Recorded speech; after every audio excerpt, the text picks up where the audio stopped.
Shalom, Ibu Bapak Saudara yang terkasih dalam Tuhan.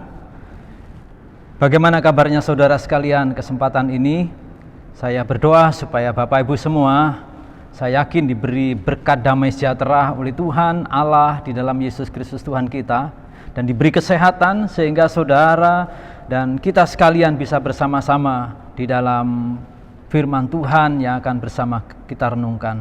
Nah, saudara yang kasih dalam Tuhan Yesus Kristus, sebentar pada minggu tanggal 27 nanti, Tuhan izinkan kita bisa bersama-sama beribadah dengan new normal, baik offline maupun online. Jadi hal ini penting untuk kita perhatikan bersama, supaya Bapak Ibu semua bisa mempersiapkan diri sebagai anak-anak Tuhan yang siap untuk beribadah lebih lagi. Nah, saudara yang kasih dalam Tuhan, pada kesempatan hari ini kita akan berbicara masalah keilahian Yesus Kristus. Ada banyak orang menyoroti Yesus Kristus hanya manusia saja, sehingga tidak punya satu keilahian yang merupakan diri pribadi Allah. Oleh sebab itu, pada kesempatan hari ini saya mengajak kepada Bapak Ibu Saudara sekalian untuk kita sungguh-sungguh memperhatikan firman Tuhan ini berkenaan dengan keilahian Yesus Kristus. Nah, saudara, firman Tuhan diambil di dalam Yohanes pasal 12 ayat 44 hingga sampai 50. Yang demikian kata firman Tuhan, tetapi Yesus berseru katanya, barang siapa percaya kepadaku, ia bukan percaya kepadaku, tetapi kepada Dia yang telah mengutus aku. Dan barang siapa melihat aku, ia melihat Dia yang telah mengutus aku. Aku telah datang ke dalam dunia sebagai terang, supaya setiap orang yang percaya kepadaku jangan tinggal di dalam kegelapan. Dan jikalau seorang mendengar perkataanku tetapi tidak melakukannya, aku tidak menjadi hakimnya, sebab aku datang bukan untuk menghakimi dunia, melainkan untuk menyelamatkannya. Barang siapa menolak aku dan tidak menerima perkataanku, ia sudah ada hakimnya, yaitu firman yang telah kukatakan. Itulah yang akan menjadi hakimnya pada akhir zaman. Nah, sebab aku berkata-kata bukan dari diriku sendiri, tetapi Bapa yang mengutus aku, Dialah yang memerintahkan aku untuk mengatakan apa yang harus aku katakan dan aku sampaikan. Dan aku tahu bahwa perintahnya itu adalah hidup yang kekal. Jadi apa yang aku katakan, aku menyampaikannya sebagaimana yang difirmankan oleh Bapa kepadaku. Mari kita akan berdoa, Bapak Ibu. Tuhan Yesus Kristus, Tuhan yang baik, kesempatan ini kami mau belajar firman-Mu. Kami ingin mengenal pribadi-Mu yang lebih lagi, yang tidak hanya sebatas manusia, tetapi keilahian Yesus Kristus yang adalah Allah, yang dibuktikan dalam penyampaian penyataannya di dalam firman-Nya. Oleh sebab itu, tolonglah hamba-Mu, Roh Kudus, untuk bisa menolong dan memimpin hamba-Mu menyampaikan kebenaran, demikian menyiapkan setiap hati anak-anak-Mu yang siap untuk mendengarkan firman-Mu. Marilah Engkau menolong kepada kami semuanya. Kami mempersembahkan pemberitaan firman ini, dan kami mempertaruhkan pemberitaan firman ini di dalam satu nama Tuhan kami Yesus Kristus yang kami beritakan. Haleluya. Amin. Saudara yang kasih dalam Tuhan Yesus Kristus, menyatakan keilahian Allah, itulah Yesus Kristus. Dunia ini sedang mengalami satu kegusaran yang luar biasa. Walaupun sudah mendengar Yesus, Isa Al-Masih, tetapi mereka belum bisa percaya. Karena apa? Karena mereka hanya melihat Yesus sebatas manusia, manusia yang hebat, manusia yang baik, manusia yang beramal, manusia yang penuh berkuasa. Tetapi mereka tidak bisa melihat keilahian Yesus Kristus, Isa Al-Masih, yang adalah Allah, yang adalah Tuhan. Oleh sebab itu, pada kesempatan hari ini saya mengajak Bapak Ibu Saudara sekalian untuk memperhatikan dengan sungguh-sungguh, supaya saudara tidak gagal mengenal Yesus Kristus yang bukan hanya manusia, tetapi Dia adalah Allah. Oleh sebab itu saudara, pengalaman ini dialami oleh para rasul juga, yang mereka juga mengalami kegagalan melihat Yesus sebagai Allah dan melihat Yesus sebagai manusia. Demikian pengalaman Rasul Paulus ketika ia mengatakan, sebab itu kami tidak lagi menilai seorang juga pun menurut ukuran manusia, dan jika kami pernah menilai Kristus menurut ukuran manusia, sekarang kami tidak lagi menilainya demikian. Jadi siapa itu? Paulus pernah menilai Yesus Kristus menurut ukuran manusia, sehingga ia menganiaya murid-murid Yesus, gereja Tuhan. Tetapi setelah ia percaya, mengalami keilahian Allah di dalam Yesus Kristus, dia menjadi pelayan Tuhan yang luar biasa. Nah saudara, kegagalan manusia menilai Kristus hanya menurut ukuran manusia, itu sebabnya ia sulit untuk mengalami kasih Allah di dalam hidupnya. Pada kesempatan kali ini saya mengajak Bapak Ibu untuk bersungguh-sungguh memperhatikan bagaimana pembuktian keilahian Yesus Kristus yang terambil di dalam firman Tuhan ini di dalam Injil Yohanes pasal 12 ayat 44 sampai 50. Kita akan memperhatikan yang pertama, menunjukkan bahwa keilahian Yesus Kristus. Dikatakan barang siapa percaya kepada Yesus sama juga percaya kepada Allah. Ini adalah satu keilahian Yesus Kristus. Percaya Yesus sama dengan percaya kepada Allah. Di dalam firman Tuhan, tetapi Yesus berseru, katanya, barang siapa percaya kepadaku, ia bukan percaya kepadaku tetapi kepada Dia yang telah mengutus aku. Siapa yang mengutus Yesus? Yaitu Bapa. Siapa itu? Allah. Jadi saudara, Yesus mulai berterus terang menyatakan kepada murid-muridnya, barang siapa percaya kepadaku, kata Yesus, dia percaya kepada Dia yang mengutus aku. Siapa? Yaitu Allah. Nah saudara yang dikasih dalam Tuhan, hal demikian disampaikan oleh Yohanes. Yohanes menyampaikan satu kebenaran di dalam Injilnya yang pertama kali dibuka dalam Yohanes pasal 1 ayat 1. Dikatakan dalam firman Tuhan di sana mengatakan demikian, pada mulanya adalah firman, firman itu bersama-sama dengan Allah dan firman itu adalah Allah. Lalu di dalam ayat yang 14 dikatakan firman itu telah menjadi manusia dan diam di antara kita, dan kita telah melihat kemuliaannya. Siapa firman yang menjadi manusia itu? Yaitu Yesus Kristus sendiri. Oleh sebab itu dikatakan dalam bagian firman Tuhan ini, barang siapa yang percaya kepadaku, ia percaya kepada Allah. Artinya orang yang percaya Yesus Kristus sama dengan percaya kepada Allah. Oleh sebab itu saudara harus memiliki satu sikap yang bahagia, karena kita boleh diizinkan Allah untuk percaya kepada Yesus, berarti percaya kepada Allah. Demikian kita harusnya menghargai apa yang Yesus katakan, apa yang Yesus ucapkan, apa yang Yesus nyatakan, apa yang Yesus telah perbuat di atas kayu salib, merupakan satu perbuatan Allah dalam kehidupan kita untuk menyelamatkan kita manusia yang berdosa. Jadi saudara yang kasih dalam Tuhan, ini berkat yang besar untuk kita sebagai umat kepunyaannya. Barang siapa percaya kepada Yesus, ia percaya kepada Allah. Nah saudara, kalau saudara percaya Yesus, saudara tidak hanya percaya kepada Yesus, tetapi saudara percaya kepada Allah. Inilah satu keilahian yang disingkapkan oleh Yesus Kristus, dan dunia harus tahu supaya mereka boleh mengalami kasih Allah di dalam Yesus Kristus dan hidup bahagia.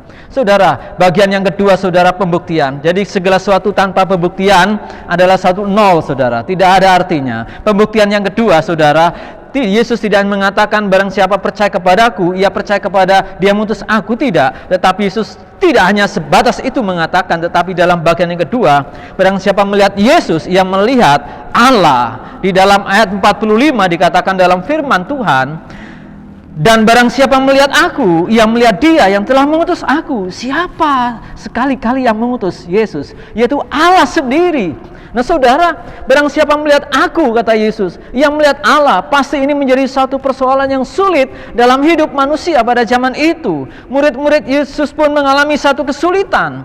Bahkan Filipus saudara, di dalam pasal 14, Yohanes 14, dikatakan di sana bahwa dia juga bertanya kepada Yesus Kristus hal yang sama tentang bagian ini. Dikatakan demikian, kata Filipus kepadanya, Tuhan, tunjukkanlah Bapa itu kepada kami, itu sudah cukup bagi kami. Kata Yesus kepadanya, telah sekian lama aku bersama-sama kamu Filipus, namun engkau tidak mengenal aku. Barang siapa telah melihat aku, perhatikan saudara firman Tuhan Yohanes 14 ayat 9 ini, barang siapa telah melihat aku, ia telah melihat Bapa. Bagaimana engkau berkata, tunjukkanlah Bapa itu kepada kami? Kalau kamu sulit mengenali aku, melihat aku dan melihat Bapa, marilah kamu belajar. Kamu paling tidak mengerti apa yang aku kerjakan. Nah saudara, ini satu hal yang penting. Barang siapa melihat Yesus, yang melihat Bapa, melihat Allah. Wow, ini sesuatu hal yang tidak mudah saudara. Tetapi hal inilah yang seharusnya kita bahagia. Kalau saudara ingin melihat Allah, saudara bisa belajar tentang Yesus Kristus. Apa yang diperbuat Yesus Kristus di dalam kitab Injil, di dalam kitab para nabi, di dalam surat-surat, di dalam kitab Wahyu. Apa yang diperbuat Yesus itu mempresentasikan itu adalah pekerjaan Allah. Bagaimana Yesus bisa membangkitkan manusia dari antara orang mati kalau dia bukan Allah. Bagaimana Yesus mengampuni dosa, yang punya hak otoritas mengampuni dosa adalah Allah, dan Yesus kerjakan itu. Nah saudara, kalau saudara melihat pekerjaan Kristus di kayu salib untuk mengampuni dosa, saudara melihat apa yang diperbuat Allah mengasihi kita manusia ini. Oleh sebab itu Paulus juga berkata sama saudara kasih dalam Tuhan. Di dalam Kolose pasal 1 ayat yang ke-15 dikatakan dalam bagian firman Tuhan dalam kitab Kolose ini, yang begitu ia tegasnya menyatakan, ia, Yesus, adalah gambar Allah yang tidak kelihatan. Jadi kalau melihat Yesus berarti melihat gambar Allah yang tidak kelihatan.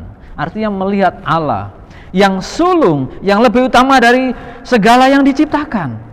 Karena di dalam Dia, di dalam Yesus Kristus, Dialah telah diciptakan segala sesuatu yang ada di sorga. Saudara bisa bayangkan Yesus yang adalah firman menciptakan segala sesuatu yang di sorga dan yang ada di bumi, yang kelihatan dan yang tidak kelihatan, baik singgasana maupun kerajaan, baik pemerintah maupun penguasa, segala sesuatu diciptakan oleh Dia dan untuk Dia. Pengenalan kita akan Allah akan lebih baik dan sungguh-sungguh diberkati ketika kita melihat karya Allah di dalam Yesus Kristus.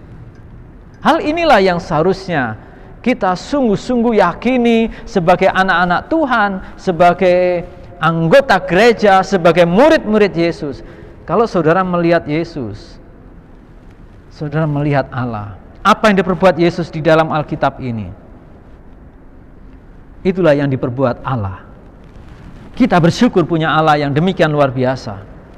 Sehingga Yesus mengatakan dalam ayat 46, Aku telah datang ke dalam dunia sebagai terang, supaya setiap orang yang percaya kepadaku jangan tinggal dalam kegelapan. Jadi perhatikan firman Tuhan ini pembuktian. Barang siapa percaya kepada Yesus Kristus jangan tinggal dalam kegelapan. Mengapa? Yesus memerintahkan kepada kita, mengharuskan kita untuk tidak hidup dalam kegelapan, tetapi tinggal dalam terang, karena Yesus adalah terang, dan memang kamu adalah terang dunia. Nah saudara, apa tujuan dari pernyataan pesan Tuhan ini? Nah, bahwa setiap orang percaya harus tinggal dalam terang, jangan tinggal dalam kegelapan. Nah saudara, dunia ini sudah susah untuk melihat Allah.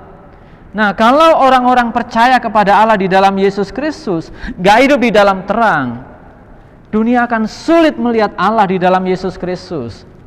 Bagaimana dunia bisa melihat Yesus Kristus? Harusnya inilah presentasi hidup kehidupan orang percaya kepada Allah.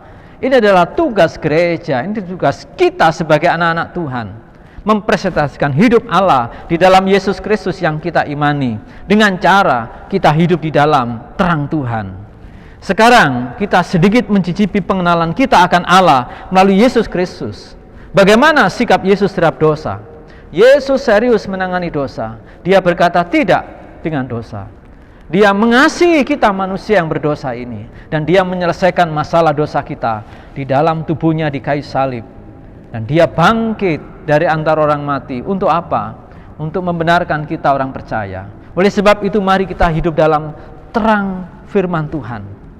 Kenapa? Supaya orang bisa melihat Yesus dan ia bisa melihat Allah yang hadir di dalam hidup saudara.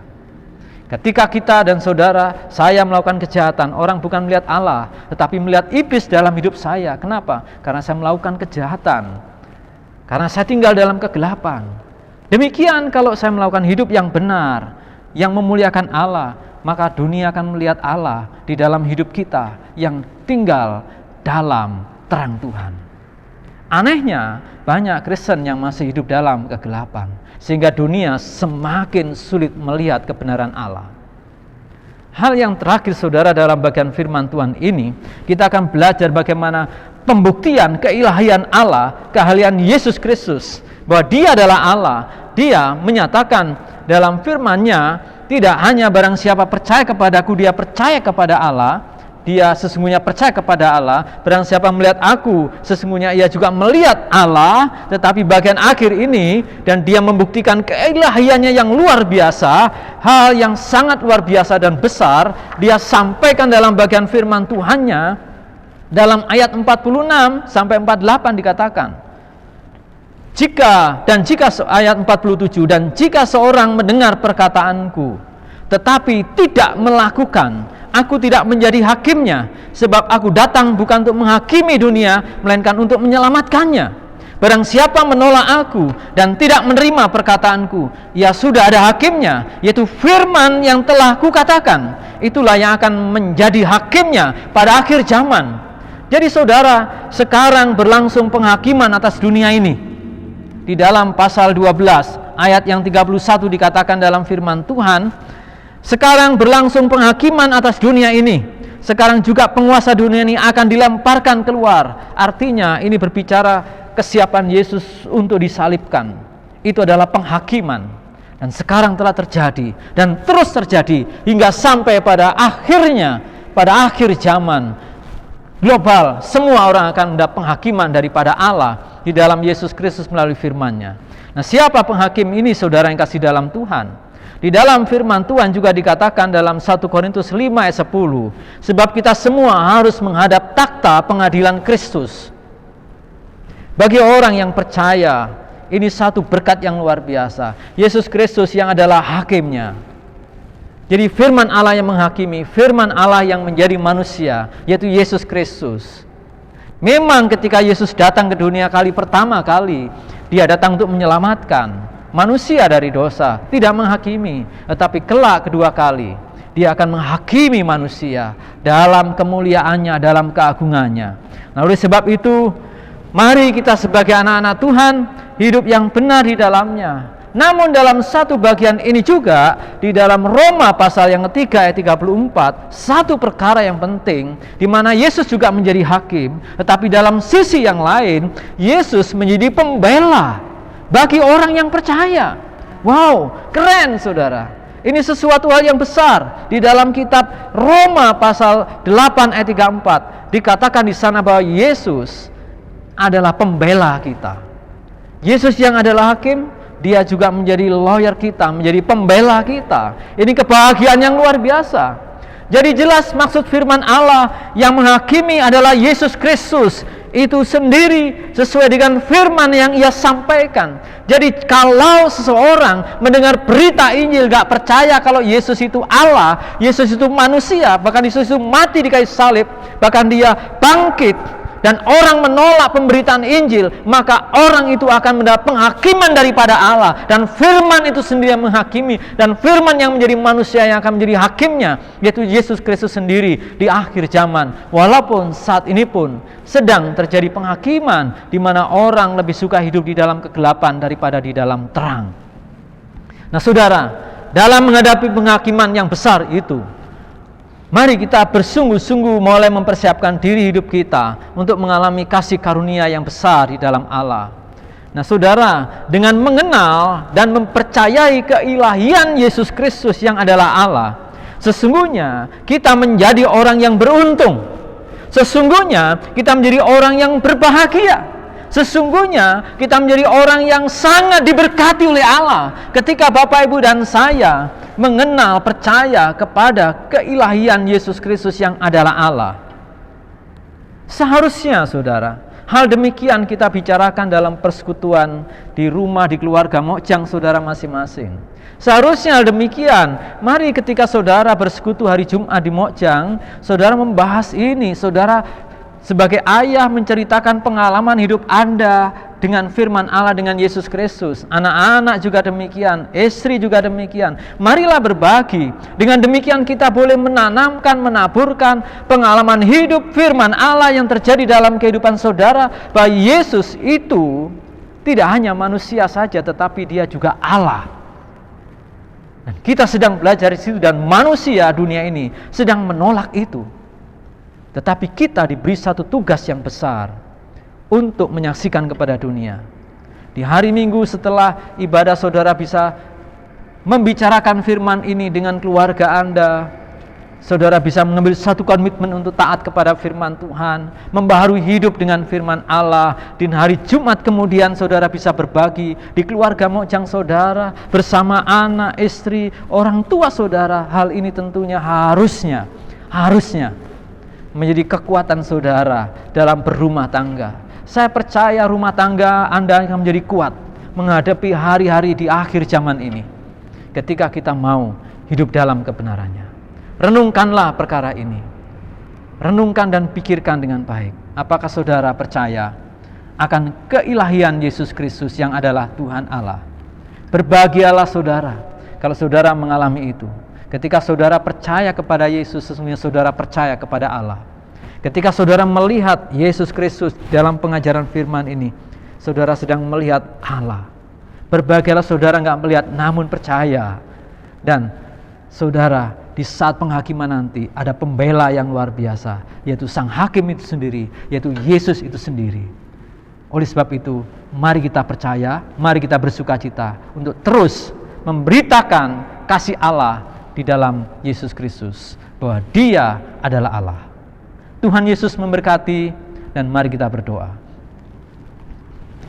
Bapa kami di surga, kami berterima kasih. Kebenaran firman-Mu ini kiranya boleh menolong seluruh jemaat-Mu untuk semakin diteguhkan di tengah-tengah situasi pandemik ini. Mereka tetap mempercayai bahwa Yesus adalah Allah dan sanggup untuk menolong kehidupan mereka, sanggup dan memampukan mereka untuk menjalani kehidupan berimannya. Terima kasih supaya di tengah-tengah situasi yang sulit, mereka juga tetap melihat Allah, mereka mengalami Allah, dan mereka mengalami sukacita. Terima kasih Tuhan untuk kebaikan-Mu. Berkati ketika hari ini ada orang-orang yang mau percaya kepada Engkau, kiranya Roh Kudus yang menjamah hatinya, sehingga mereka boleh mengalami kasih Allah dengan percaya Yesus Kristus tidak hanya manusia, tetapi Yesus Kristus adalah Allah yang sanggup menyelamatkan manusia dari dosa.